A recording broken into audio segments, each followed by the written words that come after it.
बातमी वाशिममधून। वाशिममध्ये आरोग्य विभागाच्या जागेवर अतिक्रमण करण्यात आलेलं आहे आणि या प्रकरणी आता कारवाईला सुरुवात झालेली आहे। अतिक्रमण तोडण्यासाठी प्रयत्न सुरू झालेले आहेत।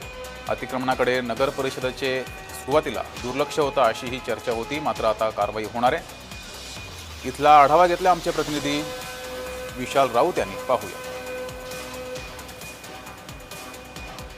वाशिम शहराच्या मध्यभागी असलेल्या कोट्यवधी रुपयाच्या नगरपालिकेच्या जागेवर या ठिकाणी अतिक्रमण होताना आता पाहायला मिळते।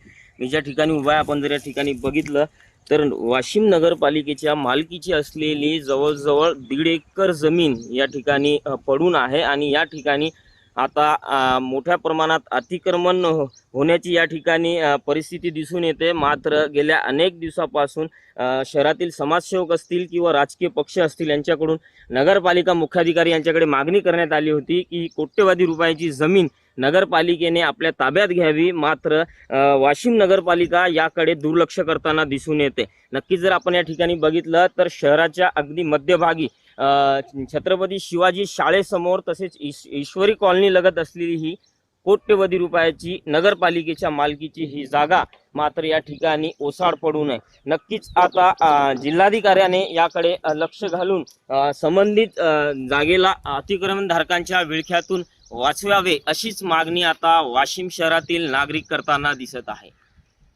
विशाल राऊत, जय महाराष्ट्र न्यूज, वाशिम। वाशिममध्ये आरोग्य केंद्राच्या जागेवर अतिक्रमण करण्यात आलेलं आहे आणि याकडे प्रशासनाचं दुर्लक्ष झालेलं आहे अशी ही माहिती समोर येते आहे।